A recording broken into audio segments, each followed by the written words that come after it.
జనార్దన్ ఇందులో ఏదో కుట్రకోణం ఉన్నారు కదా, వివరంగా చెప్పు. దీనిలో నా పాత్ర ప్రమేయం లేకుండానే జోగి రమేష్ గారి ఆధ్వర్యంలోనే నేను ఇంతకుముందు గవర్నమెంట్లో ఉన్నప్పుడు కూడా తెచ్చుకొని చేశాను సార్, బయట నుంచి తెచ్చుకొని. అదేవిధంగా గవర్నమెంట్ రాగానే అదంతా ఆగిపోయింది సార్. మళ్ళీ మొన్న టీడీపీ గవర్నమెంట్ రాగానే అవన్నీ ఆగిపోయింది సార్. ఏం చేయడం లేకుండా బాగా స్ట్రిక్ట్ అయిపోయేటప్పటికి ఇక నేను కూడా ఆగిపోయాను సార్ మొత్తం. ఆ తర్వాత మన ఏప్రిల్లో 2025 ఆ టైంలో మళ్ళీ జోగి రమేష్ గారు నన్ను కాంటాక్ట్ చేసి మాట్లాడదామంటే నేను వాళ్ళ తమ్ముడు ద్వారా మాట్లాడాను సార్. టీడీపీ గవర్నమెంట్ మీద ఏదో రకంగా మనం బదులు చల్లాలి, వాళ్ళు యాడ్ చేయాలి, మనకి అప్పుడు మైలేజ్ ఎక్కువ ఉంటుంది అని నువ్వు ఇంతకుముందు చేసేవాడు కదా, చేశారు కదా, వాళ్ళందరినీ మళ్ళీ పిలిచి లైన్లో పెట్టన్నారు సార్. నేను ఇబ్రాహీంపట్నం అనుకున్నాను సార్. తర్వాత నేను మా క్లాస్మేట్ జయచంద్ర రెడ్డి తమ్ముడిపల్లి అని తెలిసేటప్పటికి చిత్తూరు జిల్లా, ఉమ్మడి చిత్తూరు జిల్లా వచ్చింది కాబట్టి ముందు అక్కడ ప్లాన్ చేద్దాం, చంద్రబాబు గారిని బ్యాన్ చేయడానికి అక్కడ చేద్దాము. ఇప్పుడు నేను అక్కడ వైన్ షాప్లో వాళ్ళకి వచ్చినాయి, వాళ్ళు చేసుకోలేకపోతే నేను తీసుకుంటున్నానని చెప్పి జోగి రమేష్ గారు చెప్పాను సార్. అయితే అక్కడే ప్లాన్ చేయాలని చెప్పారు. నేను అక్కడ లోపల అతను ఉన్న సిఫారగా సిద్ధాన్ని అతను పట్టుకొని అవన్నీ రూమ్ అది తీసుకొని వేరే వాళ్ళ పేరు మీద అక్కడ సెటప్ అంతా చేశాను సార్. చేసిన తర్వాత ఎవరైతే ఉన్నారో వాళ్ళకి తెప్పించి అన్నీ రెడీ చేయించు, మందు తయారు చేయడానికి కావాల్సిన స్పిరిట్, లేబుల్, క్యాపులు అన్నీ, దాన్ని కలిపేదానికి కావాల్సిన కెమికల్స్ అన్నీ తెప్పించి బాలాజీ ద్వారా చేశాను సార్. అది ఎప్పటికప్పుడు 1 నెల 2 నెలల్లో ఇది ఇలా అంతా రెడీ చేసి పెట్టండి. రెడీ చేసి ఎప్పుడైతే పెడతారో అప్పుడు మొత్తం ఎక్కువగా ఉన్నప్పుడు మీరు ఎవరు లేని సమయం చూసి దాన్ని గవర్నమెంట్ మీద బొజ్జాలుగా నీకు ఏం కాదు, నీకు ఏమైనా ఇబ్బంది అయినా నేను చూసుకుంటాము. నేను బాగా ఆర్థిక ఇబ్బందుల్లో ఉన్నానండి.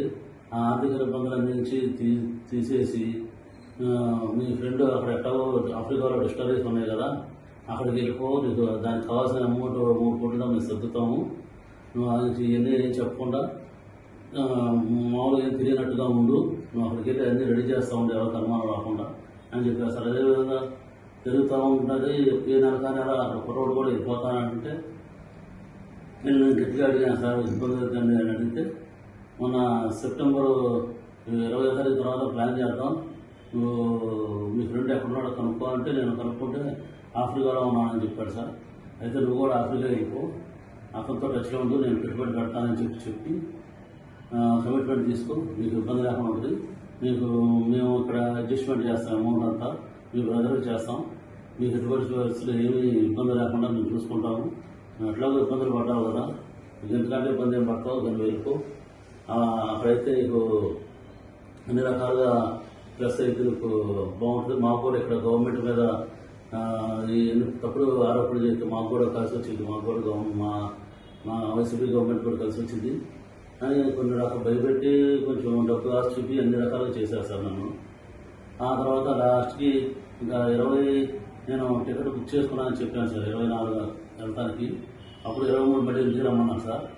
ఇంటికి వెళ్ళాను సార్. నేను వాళ్ళ ఇంటికి వెళ్ళినప్పుడు అక్కడ లోకల్ నాయకులు జోగి రమేష్ గారు, జోగి రాము, నాగిరెడ్డి, స్వామి గారు అట్లా ఉన్నారు సార్. ఇంకా పిఏ రాము అందరూ ఉన్నప్పుడు ఒక నిమిషం మామూలుగా మాట్లాడి తర్వాత వాళ్ళందరినీ సెట్ చేసి వాళ్ళు వెళ్ళిపోయారు సార్. వాళ్ళు వెళ్ళిపోయిన తర్వాత ఇవన్నీ డిపార్ట్మెంట్ ద్వారా మన సురేష్ ద్వారా ఏలూరు జిల్లా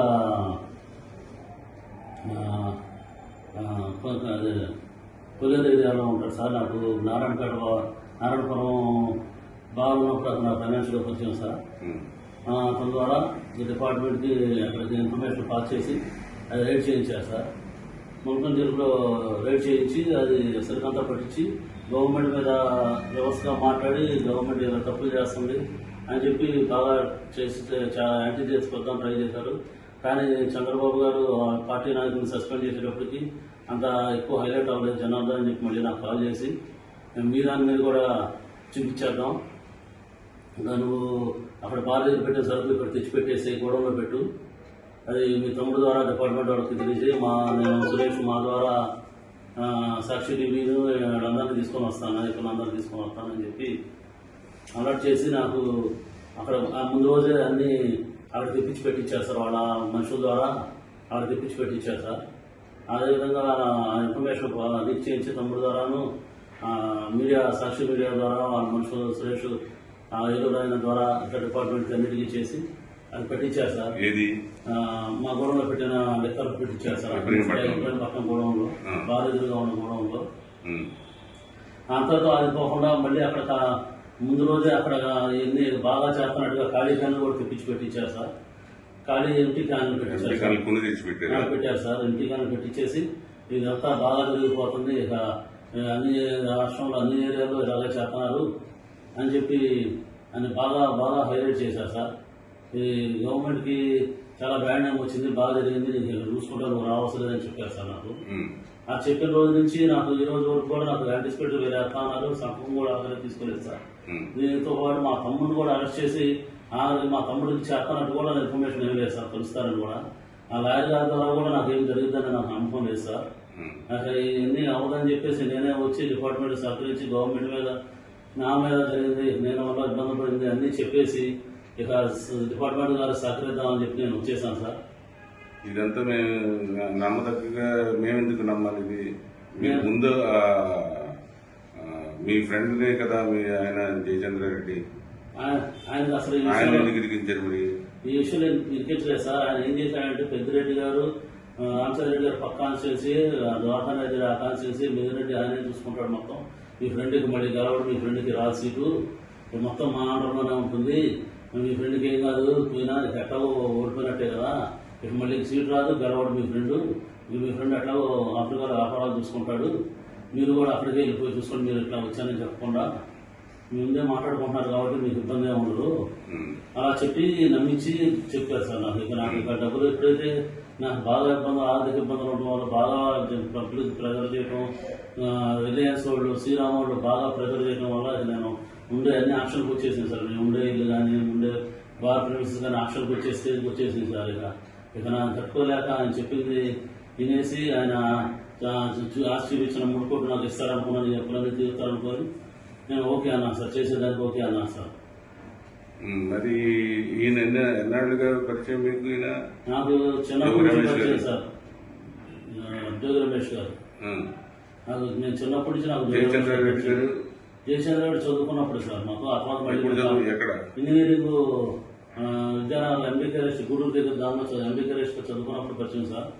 మళ్ళీ ఎలక్షన్ టైంలోనే మేము వెళ్ళాం సార్ ఆయన దగ్గరికి. ఆ టైంలో మా క్లాస్మేట్స్ అందరం వెళ్ళి కలిసి అక్కడ క్యాంపెయిన్ దగ్గర వెళ్ళి పార్టిసిపేట్ చేసాం సార్. ఆ తర్వాత ఇక మళ్ళీ ఎప్పుడైతే ఇట్లా వైన్ షాప్లో వచ్చిన ప్లాన్ చేశారో ఇక రమేష్ గారు ఈ విధంగా చేద్దాం, నువ్వు వెళ్ళు వైన్ షాప్ తీసుకుంటాను మాట్లాడు, ఇది చేద్దాము, నీకు ఉపయోగపడుద్ది, నీ ఫ్రెండ్ వల్ల నీకు ఉపయోగం లేదు కదా, నా వల్ల ఉపయోగం ఉంటుంది, అతనికి ఏం లేదు, అతనికి ఏం పోదు, ఆయన ఆల్రెడీ ఇలా ఓడిపోయాడు కాబట్టి ఇబ్బంది ఏం లేదు, ఇంకా ఇలా చెప్పేటప్పటికి అతనికి ఏం కాదు కదా, నాకు కూడా ఏ కేసు లేకుండా చూసుకుంటున్నారు కదా అని నేను ఒప్పుకున్నాను సార్ ఇది చేయడానికి. ఎప్పుడైతే ఈ లెక్క చేశారో ఇక నేను ఎవరిని నమ్మదలుచుకోలేదు సార్. ఇక ఎవరు ఇస్తానా లేదు, నేను ఎట్లాగో ఇబ్బంది పడిపోయాను, ఇంకా మళ్ళీ ఇక ఇబ్బంది పడకూడదని చెప్పేసి వచ్చి ఇక సరెండర్ అయితే ఇక గవర్నమెంట్ శిక్ష దానికి రెడీ వచ్చేసాను సార్ నేను. సరే.